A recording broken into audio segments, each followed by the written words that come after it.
Hai semua, kembali lagi dengan cerita-cerita horor di Kamis malam. Cerita kali ini datang dari keluarga di Surabaya yang mengalami teror pocong. Kejadian mengerikan tersebut terjadi pada 2003 silam di sebuah rumah yang berlokasi di daerah Ring Road Lor Gang 4A. Rumah tersebut dihuni keluarga besar yang terdiri dari 4 kepala keluarga. Kisah tersebut dibagikan melalui Twitter dengan akun @necklexshop_. Kejadian horor itu pertama kali muncul saat malam Jumat Legi. Malam itu, ia tengah mencari-cari sesuatu yang bisa dimakan di dalam kulkas.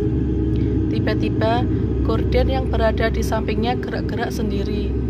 Hal yang sama pun terjadi pada gorden kaca di ruang tamu. Sesaat kemudian, aroma busuk menyeruak yang entah dari mana sumbernya. Meski usianya masih anak-anak, rupanya ia cukup berani. Lantaran penasaran, ia memberanikan diri membuka gorden yang berada di sampingnya. Sesaat kemudian, ia dibuat takut ada penampakan pocong di kaca. Wajahnya hitam dan gosong, tak ada mata, hidung, ataupun mulut. Itu membuatnya benar-benar merinding. Anak tersebut kemudian berjalan menjauh menuju kamar sang nenek. Bukannya aman, teror kembali berlanjut bahkan di dalam kamar. Ia melihat pocong dengan lebih jelas dan mengerikan. Badannya lebih besar dengan tengkorak tanpa bola mata.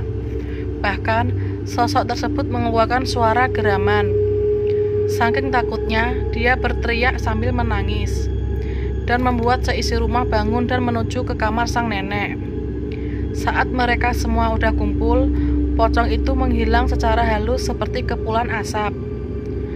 Lalu anak tersebut bercerita sama keluarganya tentang apa yang dia lihat. Sang ibu ditemani oleh om dan tantenya mencoba mengecek lokasi pertama pocong muncul. Setelah membuka gorden, rupanya sosok hantu tersebut masih terlihat di cermin. Hal itu membuat mereka ketakutan kecuali sang ibu. Sesaat kemudian, sang ibu berlari ke lantai atas untuk mengambil sebuah pusaka yang disimpannya di loteng. Pusaka menyerupai golok tersebut sepasang. Masing-masing ujungnya ada kain hitam dan putih. Setelah turun, sang ibu kemudian menggendong nenek untuk dibawa ke kamar, di mana di sana berkumpul orang-orang rumah yang ketakutan. Setelah itu, ia kembali naik ke lantai atas untuk menjemput beberapa penghuni rumah lainnya. Suara gaduh terdengar layaknya benda-benda kaca yang jatuh ke lantai dan pecah. Disusul suara umpatan-umpatan khas Surabaya yang keluar dari mulut sang ibu.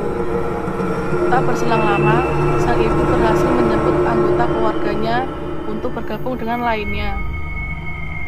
Di luar kamar hanya tinggal anak tersebut bersama ibunya.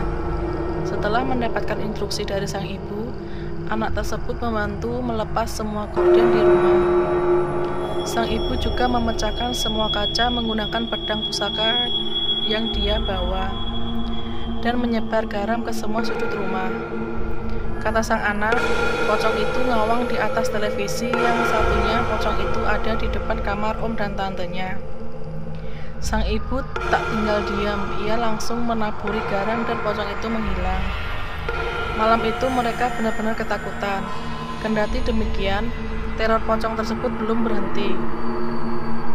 Sang ibu dan anak tersebut membawakan air minum untuk keluarganya yang ada di kamar. Rupanya, pocong tersebut membuntuti di belakang dan meludahi punggung sang ibu. Sang ibu berpikir ini pocong pasti kiriman dari orang karena pocong itu berani meludahi sang ibu.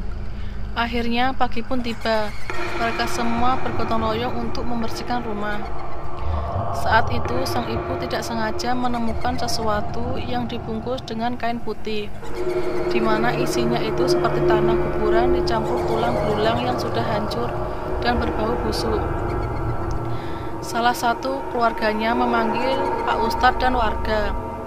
Lalu bungkusan tersebut dibacakan doa oleh Pak Ustadz, dan bungkusan itu terbang ke rumah tetangganya. Rumah tersebut tidak lain adalah rumah sang penjahit yang terletak di depan rumah mereka. Ternyata sang penjahit itu lagi belajar ilmu hitam dan dia mencobanya melalui keluarga tersebut. Itulah cerita teror pocong yang dialami satu keluarga di Surabaya.